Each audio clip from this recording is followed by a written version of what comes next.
दोस्तों लगता है कि ट्रंप ने भी निर्मला ताई की कोचिंग ज्वाइन कर ली है, क्योंकि अब ट्रंप भी नीमो ताई की तरह ही टैक्स का खेल खेलना चाहते हैं। लेकिन ट्रंप ने ये टैक्स अपने सिटीजन्स पर नहीं बल्कि उन इमिग्रेंट्स पर मढ़ा है जो दूसरे देशों से यूएस में आकर रह रहे हैं। अमेरिका में रह रहे 45 लाख इंडियंस भी अब अपने घर पैसा भेजने में हिचकिचाएंगे, क्योंकि ट्रंप ने भी इंडिया से इंस्पायर्ड होकर एक बहुत ही खूबसूरत बिल पास किया है जिसका नाम है वन बिग ब्यूटीफुल बिल। लेकिन दोस्तों इस बिल के नाम पर ना जाएं, क्योंकि ये गुलाब के फूल की तरह नहीं बल्कि उसके कांटों की तरह है जो अमेरिका में रहने वाले सभी नॉन सिटीजन्स को चुभने वाला है।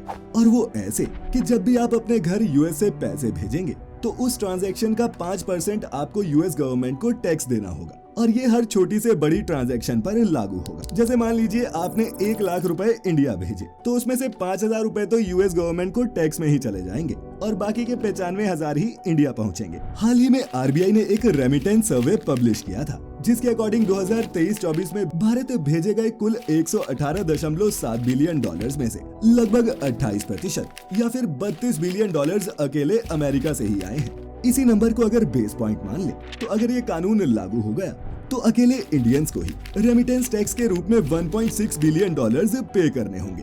अब दुनिया के बाकी देशों से आए लोगों से कितने बिलियंस ऑफ डॉलर्स और आएंगे इसकी कैलकुलेशन भी की जा सकती है। वहीं कुछ लोगों का ये भी मानना है कि ये बिल खुद के पैर पर कुल्हाड़ी मारने जैसा है, क्योंकि इससे न सिर्फ यूएस के डिप्लोमेटिक रिलेशंस पर फर्क पड़ेगा बल्कि इमिग्रेंट्स भी घर पैसा भेजने के इनफॉर्मल और अनरेगुलेटेड चैनल्स खोजने लगेंगे, जिससे क्रिमिनल एक्टिविटी बढ़ेगी। अब अमेरिका गए लोगों पर लगने वाले इस नए टैक्स के बारे में आप क्या सोचते हैं? नीचे कमेंट्स में लिखकर जरूर बताएं।